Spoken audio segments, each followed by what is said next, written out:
Jangan lupa like, komen, dan subscribe channel YouTube TVRI Bengkulu, serta nyalakan lonceng notifikasinya.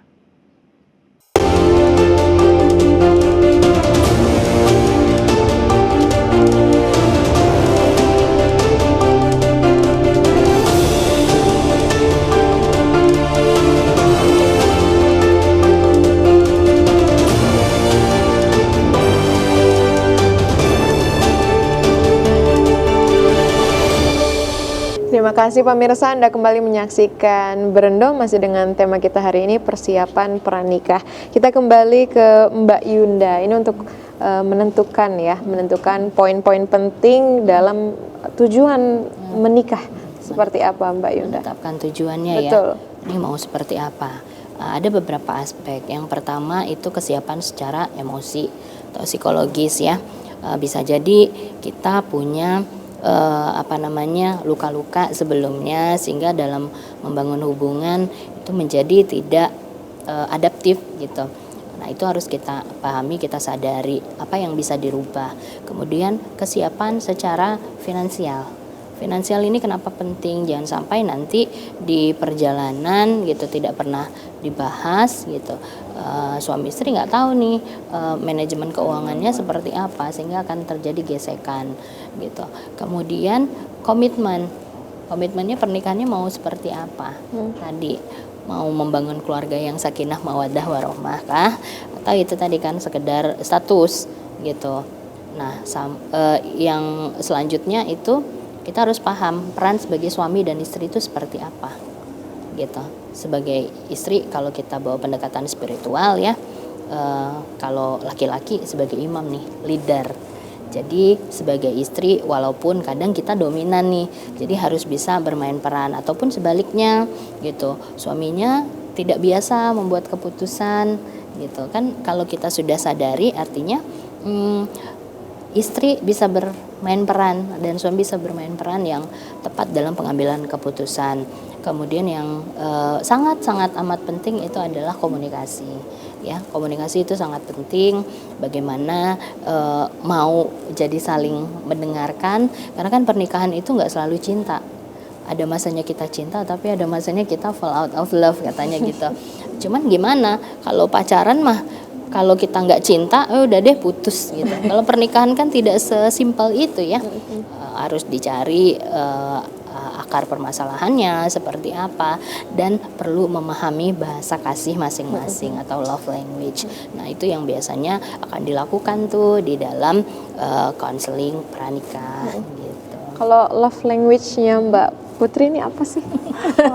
Oke. Jadi penasaran nih ya pemirsa ya, apa sih? Sebenarnya kalau love language itu bisa dominan semua ya. Ada 5 tipe ya. Yang pertama tuh ada receiving gift, kemudian act of service, kemudian ada physical touch, kemudian apa lagi Mbak? Quality time sama yang service. satu lagi service ya tadi ya ada. Kalau saya sih biasanya lebih seneng di receiving gift ya kayaknya ya. Lebih surprise gitu. Ada rasa senang tersendiri ya, rasa happy tersendiri ya. Baik, kalau untuk Mbak Putri sendiri untuk melihat dan menentukan poin-poin penting dan menentukan tujuan menikah seperti apa Mbak Putri? Oke, nah kan menikah itu nggak mungkin sendirian kan tadi ya. Kalau sendirian bukan menikah. Iya, sebenarnya bukan menikah ya, walaupun mungkin ada berita-berita dan sebagainya yang aneh-aneh gitu ya. Tapi sebenarnya menikah itu pastinya adalah di situ ada 2 orang, laki-laki dan perempuan. Laki-laki dan perempuan ya Mbak Putri. Iya. Dan laki-laki perempuan ini kan laki-laki dan perempuan ini pastinya punya pemikiran yang berbeda.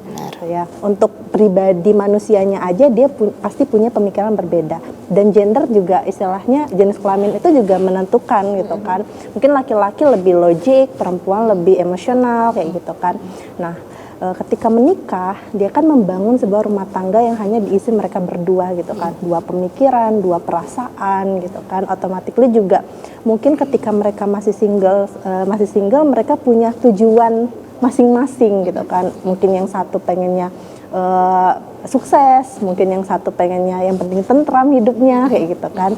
Nah, jadi ketika mau menikah itu perlunya ada konseling pranikah itu supaya bisa menyatukan atau istilahnya mentoleransi apa-apa yang sudah ada sebelumnya. Betul. Gitu kan. Jadi termasuk mungkin yang perempuan punya tujuan sendiri atau punya kepribadian sendiri. Tadi mungkin yang cewek udah dominan nih dari sananya. Itu mungkin yang cewek punya bahasa cinta yang receiving gift tadi kan. Sedangkan mungkin yang cowok tipikalnya juga dominan misalnya gitu kan. Nah, dominan terus love language-nya beda gitu. Ternyata dia lebih receiving act of service kayak gitu kan. Itu ada perbedaan. Nah, dengan konseling pranikah ini jadi lebih tahu gitu kan. Lebih tahu satu sama lainnya tuh butuhnya apa. Gitu. Satu sama lain itu istilahnya perlu mentoleransi apa gitu kan. Pun misalnya ada namanya manusia nggak semuanya baik ya. Tadi ya kalau misalnya pacarannya lama, kadang itu ya terlalu bucin itu membuat apa yang buruk itu jadi baik aja gitu kan. Nah, tapi dengan didudukkannya dalam konseling pranikah, nah di situ akan menjadi netral seperti itu.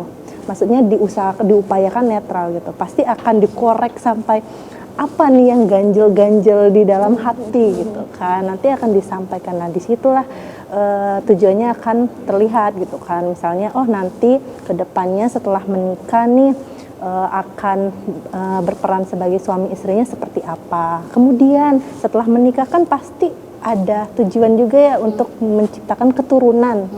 Kan ketika kita setelah menciptakan keturunan perannya ganti nih, bukan suami istri lagi, tapi menjadi orang tua. Nah, gimana nih caranya nanti ketika sudah punya anak menjadi orang tuanya akan menjadi ayah yang seperti apa, ibu yang seperti apa gitu kan. Kemudian pola asuh pada anak seperti apa. Nah, itu akan dibahas dalam konseling sebelum menikah, karena kalau sudah sebenarnya tadi ya saya katakan kalau sudah menikah nggak masalah kalau sudah terlanjur gitu kan, tapi alangkah lebih baiknya yang namanya persiapan kan dilakukan sebelum ya, sebelum jatuh. Betul Kalau sekali. misalnya di tengah jalan merasa bahwa kayaknya kalau dilanjutkan nggak akan baik-baik nih dua-duanya, misalnya gitu. Bagaimana kan nih jawabannya ya? Kita tunggu pemirsa setelah jeda pariwara berikut ini. Jangan kemana-mana, terus saksikan Berendok.